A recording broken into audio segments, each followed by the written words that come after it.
Crystal Palace 2, Crystal Palace 0, Arsenal 2, lose on the first day of the season. It's big smiles, it's a big win. First day of the season, first match of the season. Myself next, joined by the boy Paul. What are you saying, bro? Bro, we're good. We're good. We are good. Big 3 points. What are you telling me? Yeah, man. I mean, it got shaky at times. It got, nervous, which Definitely. I put it down to it's an away performance against a side that is very confident when they play us at home. Mm-hmm.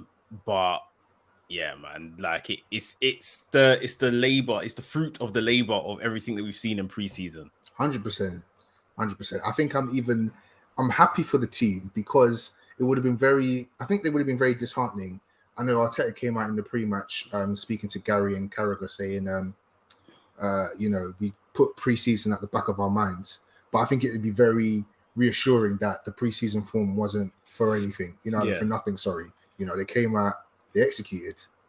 I know a lot of these pundits would have wanted Arsenal to drop points 100%. Just being like, see, 100%. like preseason, they couldn't translate it, blah, blah, blah. But 100%. Yeah, 100%. The boys looked good. It has been the team that we were seeing towards the back end of preseason that looked like that. Yeah, these are going to be the starters. Yeah. Those are who started. Just to run through the team, it was Ramsdale in goal, White right back, left back Zinchenko, centre back Saliba. We'll get on to him. Bill. We'll get on to him. Saliba and Gabriel. Then we had Partey and Xhaka in the middle. On the right-hand side, it was Saka. On the left, we had Martinelli, Odegaard in the 10, new captain, and Gabriel Jesus up front. Yeah, strong side. I don't think there's anyone that, one could have said maybe Tierney, but Tierney just coming back from injury. So I wouldn't have had that. No. I think lineup was as strong as it could get, barring injuries and stuff like that. The first thing I thought when I looked at the lineup, I did think, if we got Tielemans in that Xhaka spot. But anyway, we'll focus on the match today. Very good lineup. It's a team we spanked Sevilla 6-0 with. I couldn't complain, It was just about getting the result done.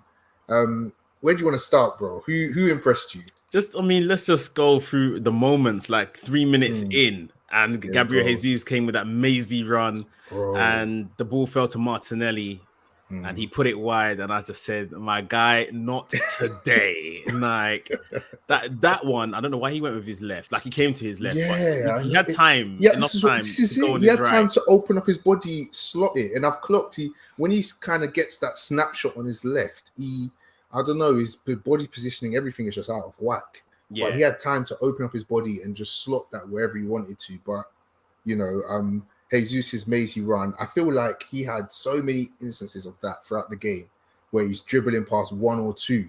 And I just feel like that's going to get us so many penalties. That's going to get us, the ball's going to bobble to another player like it did to Martinelli. Yeah, we were electric from the start. I think even the first 3 minutes, first 15, all over them. Yeah. Selhurst Park was quiet.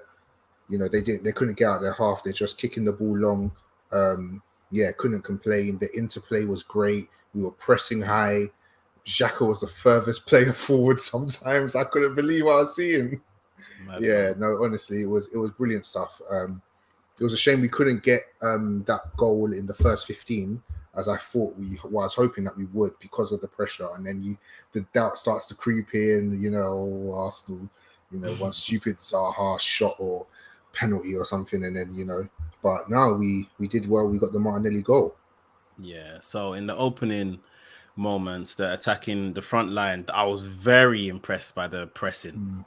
I was super impressed. I thought with Martinelli there, Jesus was doing his bit, then Odegaard was coming. I was thinking, this is mad, bro. Like it's what you see at Liverpool and all of these places now. And I think now the guys, the boys literally looked fitter.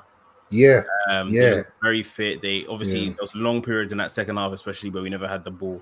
And they just, the concentration, the fitness to keep going and chasing and closing down. Saka done a very good job helping Ben White at times. Oh, mate, in the right back position. But let's go to the goal. Mm-hmm. Since when do Arsenal run set piece routines? Bro, since last season, you know how many set pieces we scored last season? We were, especially corners, we were on job. And this one looked straight from the training ground. You know, we had all 11 men forward. I was a bit anxious at first. I was like, if this breaks, we're pissed. But the ball comes in from, I believe it's Saka. Zinchenko's all by himself, plops it back into a good area, and Martinelli's there to plod it home. More than we deserve. Well, not more, sorry. That's exactly what we deserved at that point, probably even more. And yeah, it just felt like, oh wow, our hard work is actually paid off. You know, because at the point you're thinking, I don't know, I think it was like 30-ish minutes in, maybe, if I'm wrong, I'm not sure. I think maybe less than felt that. like a bit before that. Yeah, yeah. So it was just getting to the point where it was like Palace will just get one chance and bag. So it's just like we need to get that goal, keep the crowd quiet again, and we got it. And you know, very happy it was Martinelli, especially after his first miss, because what I said in one of our previous streams about me being worried about him not really delivering on the goal scoring front, but happy to see him popping up in the right areas. So yeah, very happy with the goal. I mean, when I saw the corner come in, I saw Zinchenko. He was outside the box, then he kind of peeled to the back inside the box, and it's like time stood still for Crystal Palace anyway. Like them man watched the ball come down to excuse me, come down to Zinchenko. Zinchenko's not the tallest of guys. You can see him put all the power in the world into that header. Yeah, into that header to go back across the box. And then right from there, it looked like Arsenal was queuing to put it away. I think Saliba's the only one that really missed. To be honest, Partey should have done better. Partey could have scored that. He could have scored that. It went as well. past him, and then Martinelli was just there. And I think the keeper even still got a hand to it. But yeah, 1-0. You don't usually see Arsenal scoring headed goals. Or like I say, for me, set piece routines, I was like, huh? Like they fully meant that. Like this is what I'm saying. And I think it's good that that you kind of look into every avenue of scoring goals, because at the end of the day, you can score from throw-ins, you can score from free kicks and corner kicks. So why not we take advantage, So yeah, very happy with that. I think definitely with, at least in the short term, it looks like we're going to be starting games with White, Gabriel, and Saliba. Take advantage of corners, free kicks, all of that. These lot. I mean, in terms of, I think Saliba and Gabriel are quite tall. I know Ben White's a bit like in that he's not short, but he's not tall. But still, he's a defender. He's got a good leap on him. He made a couple clearances today. Definitely make extra use of 3 centre backs basically. Yeah, it makes sense. Anafi in the chat, what's up, bro? He says 3 points. You love to see it. There we go. Love to see it. Getting towards the end of the first half, this is when things just started looking like we lost a bit of control of the game that we had. Or maybe it's one of them ones, you score, you can sit back a bit, and then we almost invited pressure, and Crystal Palace started playing a bit more. Like, did you think that they would equalize before halftime? It always felt like a bit of a risk, but I didn't feel like they had enough. I mean, what it seemed the game plan was just Anderson was spraying these balls over to Zaha or Mitchell on the left, and that was it, and literally just try and do something from there. So I wasn't too concerned. I just felt like we just needed to hold on. Obviously, we had that chance. I think it was Edouard who had the header. Pretty tame in the end, but I think Ramsdale needed that save because he was doing Shakara at the back with his feet. So, I kind of, I was quietly confident, but with Arsenal, you never know, So, but yeah, I was quietly confident that we would keep it until half time, and so we did. It's a bit late pressure from Palace, but yeah, keeping it out. Ramsdale and these passes and not passes, and sorry guys, and then you do the same thing 5 minutes later, like bro. I'm so that's one thing, like playing football, like when a keeper does something dumb, just puts his hand up, like it's light, and it's like if I could just come back there and conk your head twice. I mean, and even the second time he had, I don't know who gave him the ball. Maybe it was Saliba. He's got the ball now, and then I think it's Eze closing him down. And it's like he just waits, then he shimmies and goes. And I don't know what all that's about. I really don't know what all that's about. But But yeah, first half 1-0, great. You know what I mean? Brilliant. Just on Ramsdale, it's even some of the other players at the back, they're given the license to do that. Like, yeah, Arteta doesn't mind if they do that and lose the ball because that's how he wants them to play. 100%. Yeah, but for us, I ain't trying to see that. I'm not trying to see that. I mean, I did think at times Ramsdale did well to kind of send it long when options weren't available, or it was just we're under a lot of pressure to get it out, which made sense. But yeah, I think that whole cool, calm, and collected. I mean, I'm happy with sticking to a principle that we're not getting pressured and just sending it long. But of course, at the end of the day, that sort of play is always going to have, heart palpitations.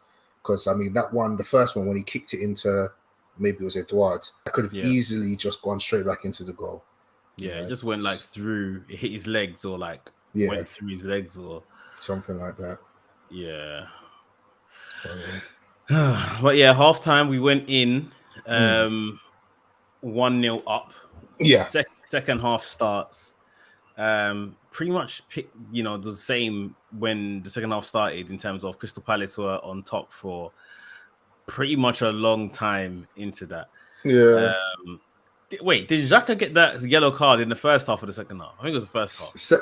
It was the first half, yeah, just before the dive or whatever. Yeah. I was shook then, but I was thinking, guy, not on the first day. Yeah, it's just unnecessary pressure because same thing. I was just worried. I was thinking, now any tackle he makes, crowd's going to be on ref's back, players going to be crowding round. Xhaka's already got the reputation. It was a bit worrying there, but to his credit, he managed it really well. I didn't see many other palaver other than that. I think he got better with that yellow card.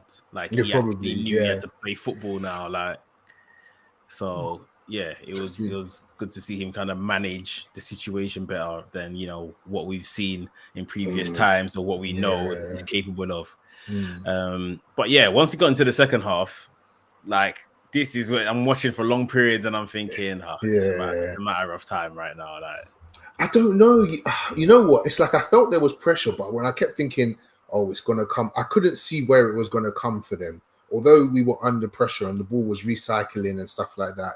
I mean, don't get me wrong. One ball in, Mateta header or something, or Zaha shoots and deflection, it could have happened. But I felt like we were steadfast. But it just, it's never great watching Arsenal defend a 1-0 lead. It's just headache. It's stress.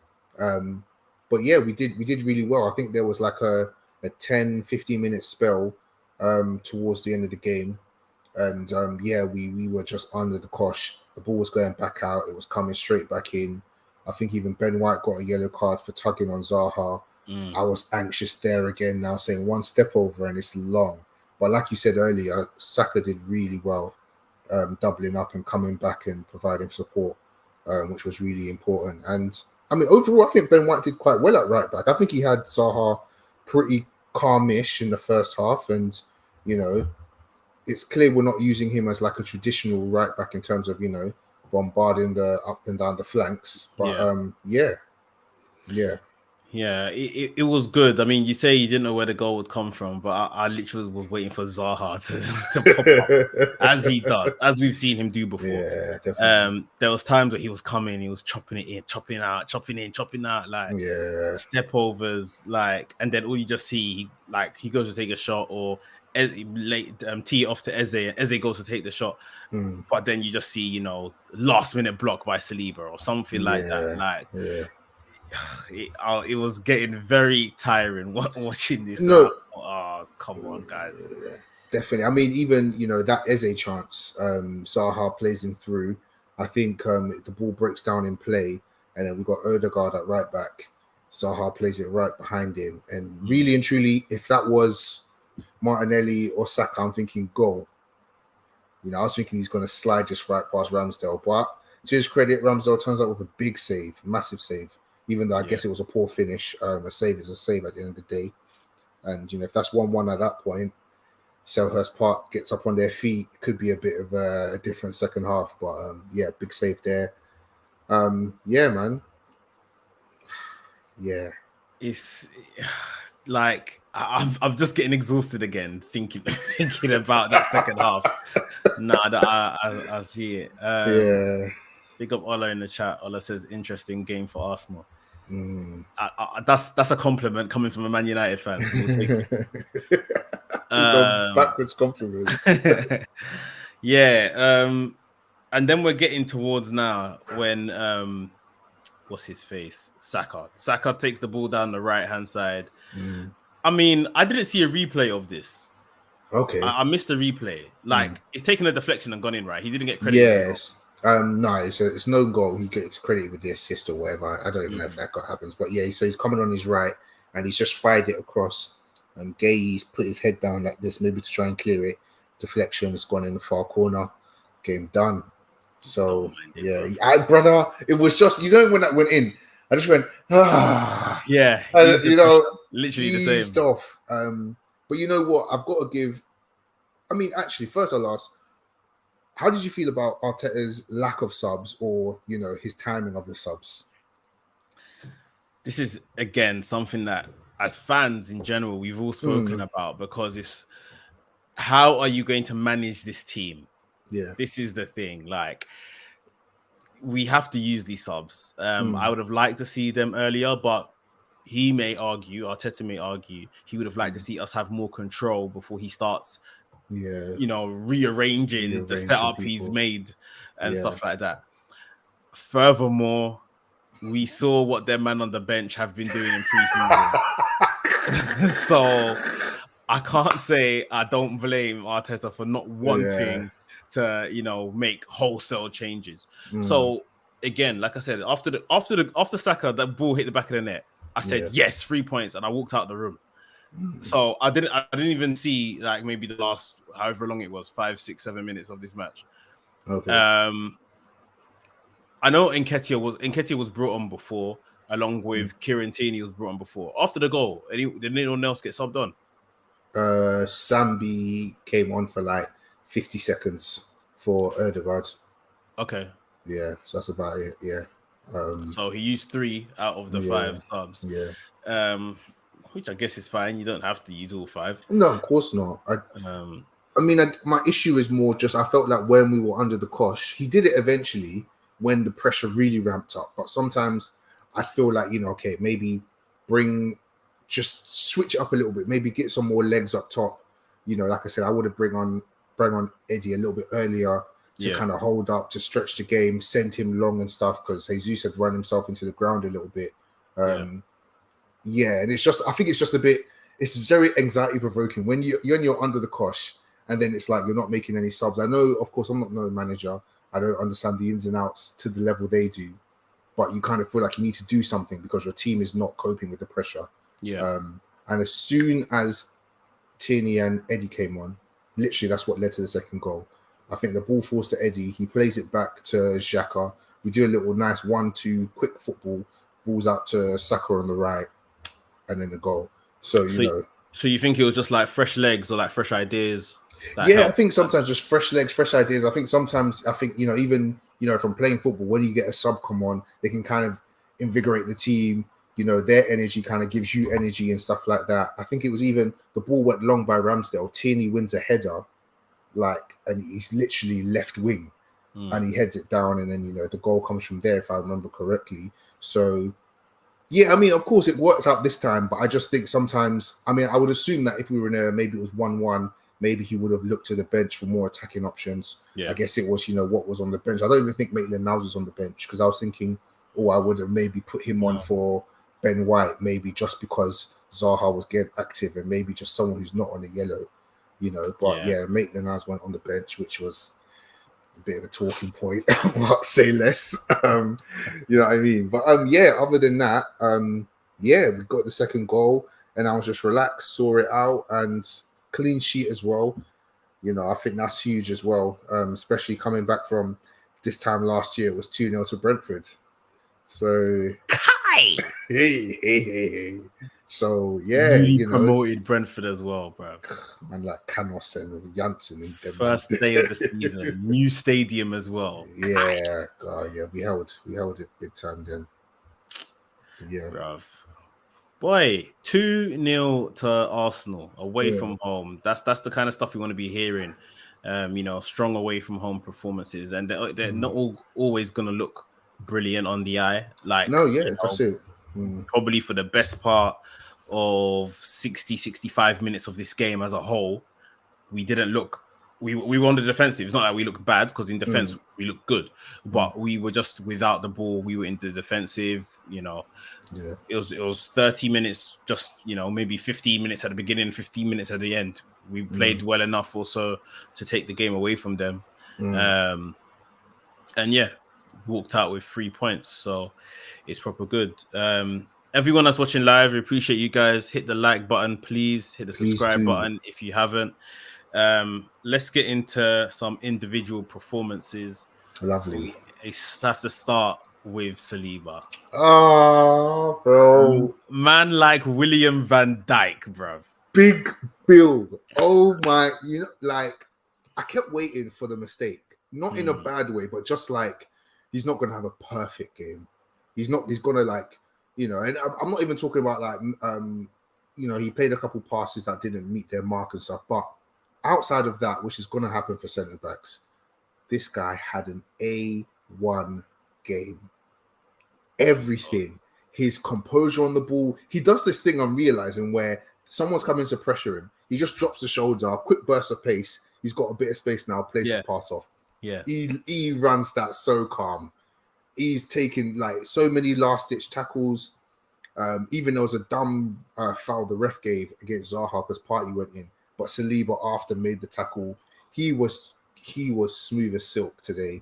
I mean, again, you have the discussion and just think, was the loan good enough for him, or was he at this level from then? You know what I mean? But at the end of the day, it doesn't matter. He's here now, and man of the match. He would argue he was at this level beforehand. Of course. To be fair, a lot of others, I say a lot, but people were saying he was this good.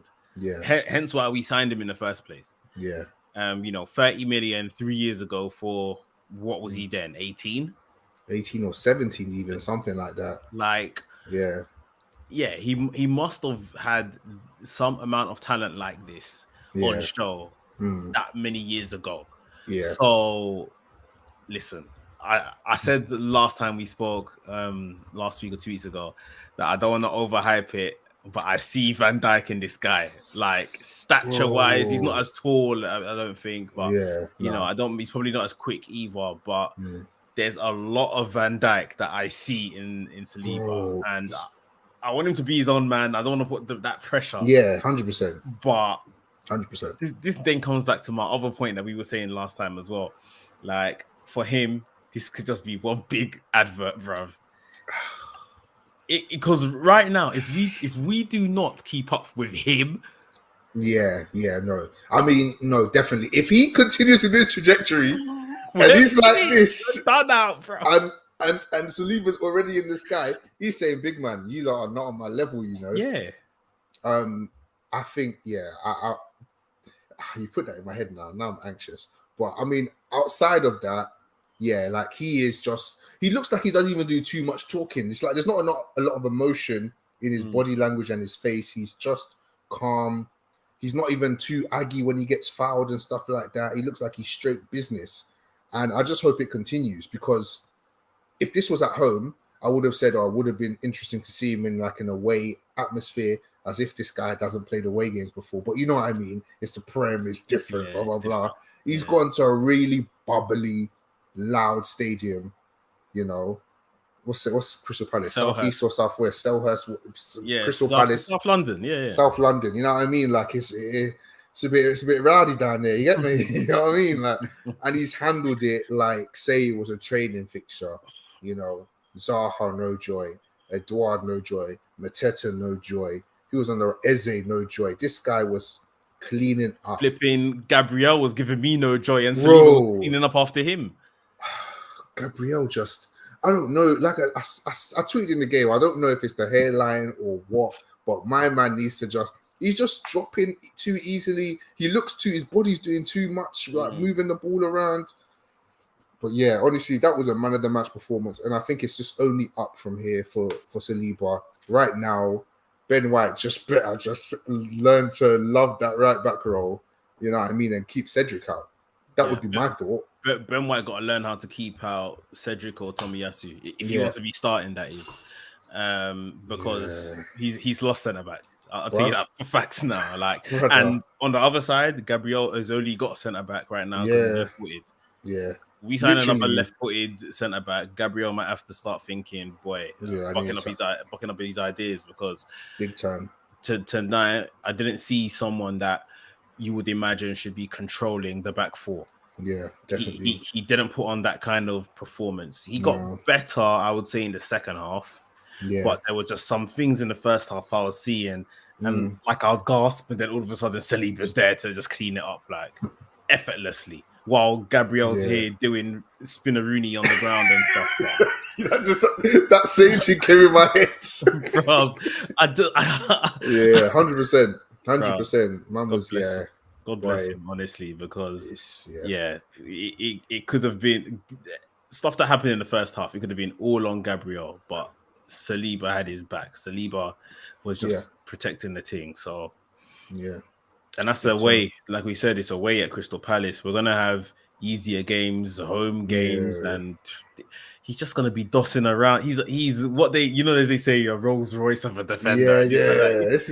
It just looks easy for him. There's no struggle. Like I remember, like we've just said, Gabriel. I remember defenders of the past, even like what's this one guy I'm thinking of, Brazilian guy, Gabriel Paulista. You remember him? Oh my god, the guy that used to fight everyone. like Saliba just doing this effortlessly. It's just second nature. You're in the right position, and I can clean it up. Like his positioning, like you said, getting out of trouble and all of that. Like it's just, bro. We have to make sure we're keeping up with the demands of him and Saka, because, bro, if right now I'm saying after that performance, I'm telling Edu or whoever, what's the loan manager guy, the contract guy, Garlic, I'm telling them, man, get onto the phone to the agent now. Say we got the contract lined. Need to get him on a Pardew thing, bro, on an 8-year, something or other, bro, because this guy, Give him that Mbappe deal. Make him sporting director. And give him what he wants. Players and choose the players. No, give him what he wants. I mean, obviously tougher challenges to come, but I think in terms of going to an away stadium, it doesn't get a lot harder than Crystal Palace. So yeah, big up Bill Saliba, my guy. Long may it continue, and if Gabriel don't pattern, maybe he just does the thing on his own. I don't even know, that. Boy. Because he was practically doing that at points in the game. So, yeah. How did you find Gabriel Jesus' performance? I thought it was very encouraging. It was a shame we didn't get a goal. I kind of felt like we didn't service him too much today. And I'll talk about it later, but I wasn't very impressed on the whole with the midfield today. But I felt centre midfielders, or this as well. Yeah, all three of them. To be honest, I felt like there was points where I felt like they did okay, but I kind of felt like overall, in terms of maybe more on Odegaard, I guess, but Partey as well. He wasn't playing those kind of, straight into the feet of like Saka or Jesus as much. But overall, for Jesus, electric the first 15. This guy was dribbling past everyone. I was even thinking this guy's about to score goal of the season in the first. he rolled the ball through my man's legs. This guy, he's rolled it through his legs. He's done a little packet boom pass, man, and I'm thinking he's gonna poke it past. Yeah, and then he did it again. I think it's on the right side of their penalty box, and he's dribbling around. He just looks like he's the kind of guy, like you give him to him on the edge, he makes a turn and bang. And I think you may not even see it as a big deal, but the biggest thing for me is that he got the ball on the halfway line, on the half turn. He's gone round whoever it was, Gay, that followed him. And I was just here thinking, thank God Lacazette is no longer here. Because man would have been arching his back like a real G for next man. But we've got a player who's got the agility and mobility to do that and offsets attacks. So, yeah, no goal for him, which was upset, or not upsetting, but, you kind of felt like he wanted to start with a bang. But I'm more than impressed. He's got so much energy, you know, electricity, and even though we don't really have like a plan B, just seeing Eddie being like a similar player, I kind of feel like we kind of spoke about it in previous streams. Jesus can run himself into the ground. Eddie can run himself into the ground, and we know we got the next guy. Yo, your shift on. Same thing, same energy. You know what I mean? So yeah, very happy with his display. Yeah, just wish he could have got a goal, but again, I'm not really a lot of like chances he made himself. Really, I can't even say he had half chances. I can't remember any shots on target per se, other than the one he made for himself. So yeah. I think in terms of you mentioned the midfield three. That they weren't that impressive, which I'd almost agree with. I think Xhaka was probably the best of the three on the day. Yeah, I agree. Odegaard, we didn't see much from. I think Partey just usually just tidy, quiet, keeps it ticking at the at the best of times. It's usually after that we start seeing some of the more extravagant passing come out. But I'm not sure if it was that kind of game where they could really impose themselves, like just to kind of give them some leeway. But yeah, they do need to do better and not be. I feel at times they were quite stretched and quite far from each other. Yeah. Yes. They always say forward. Forward four in terms of Arsenal playing the striker and then obviously Odegaard behind and the two wingers.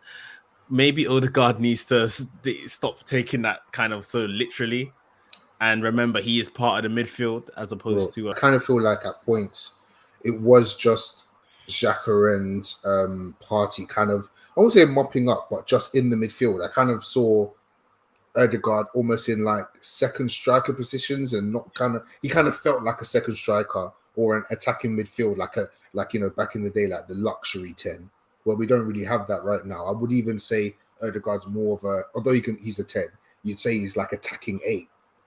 Yeah. But he's kind of moving like he can just a bit luxury, and his lack of shooting today really irked me. From the first minute, I think we had a chance, like the first minute or two, he's on the right-hand side coming in on the angle. I think it was a quick free kick we took. I'm thinking, bang it. What's the test the keeper, see what he's on. And then he's trying these reverse balls and stuff like that. Yeah. I mean, again, I'm a fan of Odegaard, don't get me wrong. But like I said, I think, again, it was a way, maybe it wasn't the sort of game, like you said, to kind of, doing all the silky through balls and, more. But, yeah, hopefully more to come. More to come. I think it's still, I was listening to something the other day. I think it was Jay Boothroyd. Okay. And he was saying that you don't really get fit until about the 4th or 5th game of the season. Yeah. No, definitely. Yeah. Like even if you participate in a full preseason, like it's different from like the intensity of a competitive match. Yeah. So there could be, still some sharpening for some of these guys, which would be impressive if there is like another gear which they can get onto. That's where we want to be. I mean, any other last thoughts about this match? Let me think. I kind of feel like, what I really liked was everyone was brave. Everyone wanted the ball. I didn't see anyone hiding. Yeah. Everyone's like running, making space. There was no like, I think even there were some points where we could have been even braver. There's a couple times I think I saw Jesus making runs and nobody played it into him.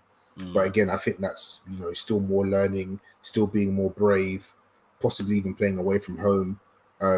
But yeah, I kind of feel like everyone was at a good level today. There was nobody that I could say that was like totally rubbish, or like, wish we didn't have them.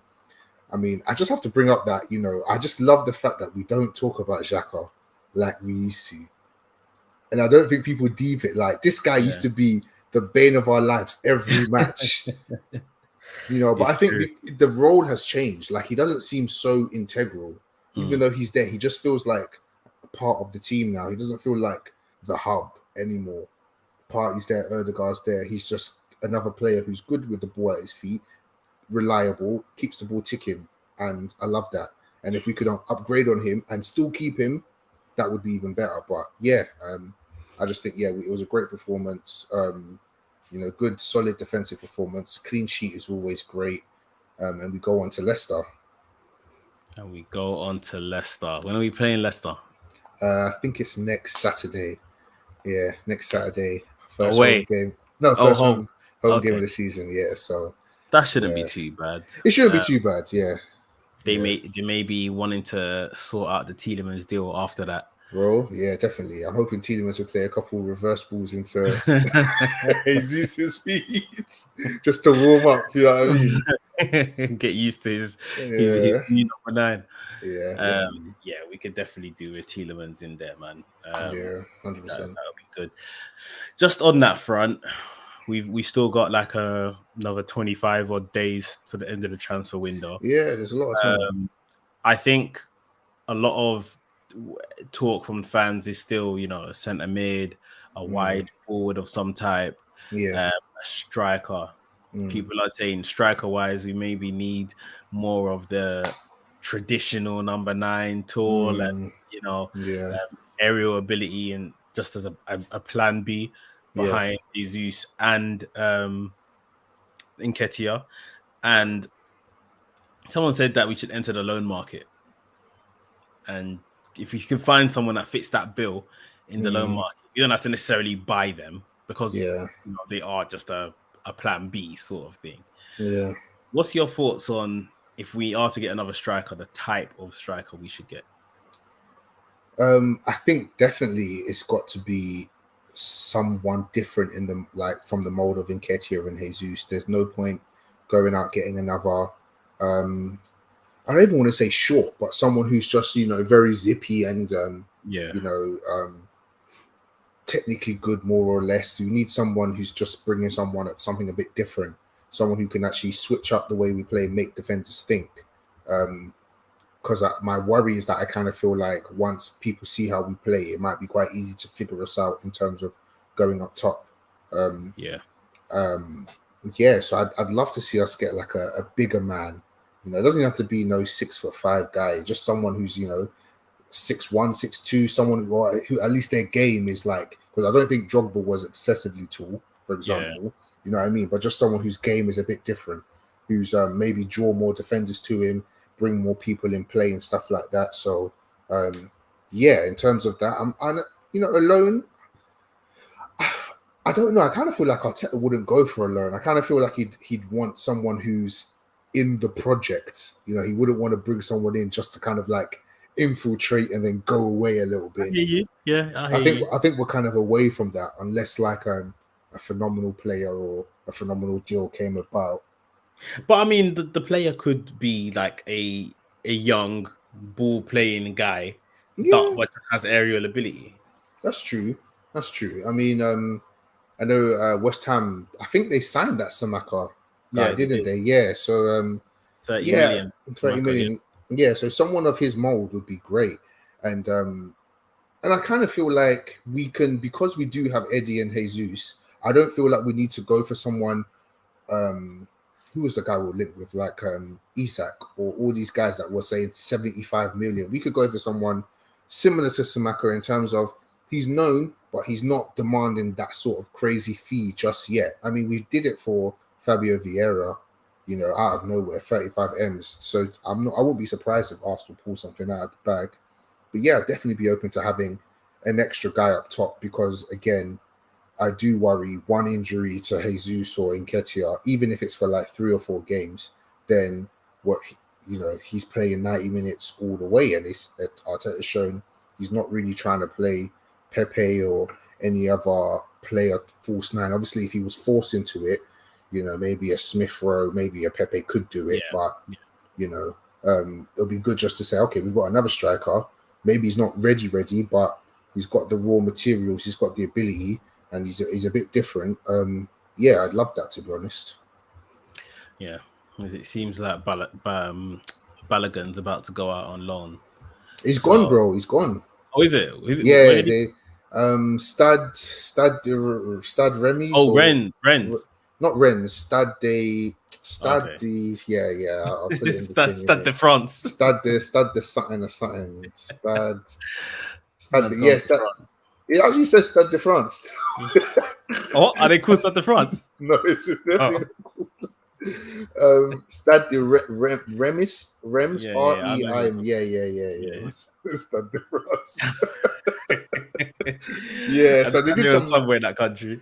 Yeah, they did some good promo video of him. I mean, even one thing I wanted to ask you, I think obviously we're hearing rumors that Torreira is going to Galatasaray, that's being finalized. We're hearing Pablo Mari's going as well. We haven't heard much about Maitland-Niles, and we did hear, he was there obviously all preseason. He did play quite a bit, but he's not in the squads. And especially, I looked at the lineup, and other than Lokonga, and then he was there, but we were light on midfielders, and again, even right back, it's just Cedric. And again, I don't think it's that techie to get in front of Cedric, and he's not there. But he doesn't want to play right back. This is actually his career issue. He doesn't want to play right back, and I don't think he wants to accept he's clearly not good enough for centre mid. I don't think he's okay. Let's say that again. He's not good enough for centre mid, at least at this level, on a consistent basis. Because he's been at the club, he's been given chances by a couple of managers. Definitely. If you showed something, you'd be in there. If you're gonna stick to I want to play centre mid, it may have to be somewhere else. Definitely. No one's interested in him. Like you've already mentioned, Torreira, Mari, Bellerin. There's still Betis that want him. They just don't know how to come up with the money. He's the only one there that is bro, get on. On a football manager, when you tell the player to get on the blower themselves and start finding a team to that wants them. Yeah, definitely. I mean, other than obviously Hector looks like he's out the door, or that he's got no interest in playing. I guess the only one, because even Nelson was on the bench today, which I think bodes well for him as well.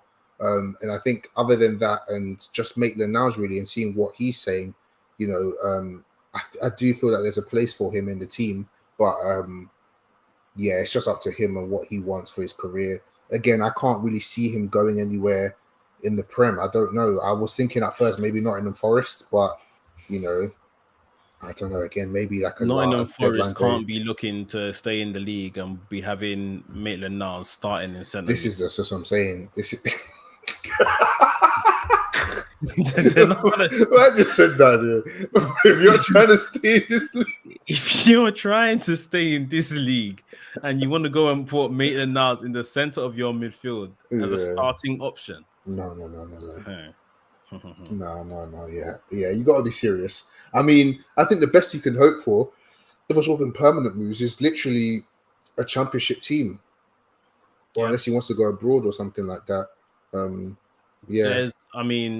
Luton Town, are they in the championship?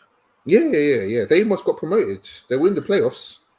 It's a local team. Man can stay where he's at. That's exactly it. I'm thinking there's a couple of London-ish teams in and around the championship. Go there. No real sweat off your back. You're not uprooting your life. If you want to go play centre mid, if you can go and get in at that level, then cool. Otherwise, if I'm him, like I said from time, when it was who was the man before? Freddie Ljungberg and flipping Unai Emery and all the way back to Wenger. I'm a right back. I want to play at Arsenal and I'm gonna get in at right back. Forget the dream of centre midfield, because after all these years of complaining about it, you're nowhere closer. Nowhere. You're even backwards. Because at least he was on the pitch, at least. Man could at least cheekily invert every now and then. You've even taken a step backwards, exactly. Man went on loan to Roma and did Nish. He was at West Brom for was it the full season or half a season? Half a season, I think, as well. Nish. It's not banging. Nobody's talking about you saying, "Oh, that Maitland-Niles, he's got it."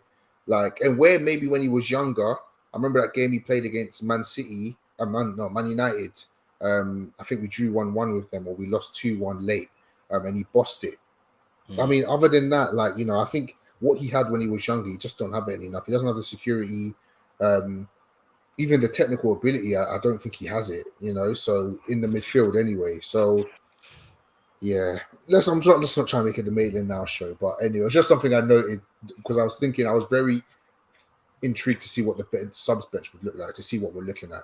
Obviously, not seeing players like Bellerin and that, kind of just says like, yeah, these guys are looking for exits and stuff like that. They're not interested in staying with the team, which is good. We get to trim more fat from the team, and hopefully maybe even bring some more academy guys through, and make room for some more signings. So yeah. Boy, okay, so that's it. We've spoken about the match, Crystal Palace 0, Arsenal 2. We've spoken about the standout player, the man of the match, Saliba. Yeah. We've discussed, obviously, still future incomings that we would like to see, future outgoings we would like to see. It is challenge time. Oh, here we go. Challenge time. So a straightforward one today for yourself, Paul. All right. Guess the player. Guess the player. Here we go. All right. You have 60 seconds to guess this ex-Arsenal player or current day Arsenal player. All I can answer is yes or no. So, guess the player, 60 seconds. Your time starts now. Okay. Is he a striker? No. Is he a centre-back? Yes. Was he part of the Invincible team? No. Is he in the current squad? No. Okay. Has he won the league before? With Arsenal? With Arsenal, yeah. No. Okay. Has he won the league with another team? Maybe. What's maybe? I stopped the clock, fam. Okay. No. Okay. No. Is he right-footed? Yes. Senderos? No. Segan? No. Is he European? Yes. Mertesacker? No. Did he score? That's not a bit right. Did he score a lot of goals? No. Okay. Is he black? No. Okay. Is he white? Yes. Okay. 10 more seconds. Stop the centre backs. Mustafi. Yes. Oh, jeez. Gang.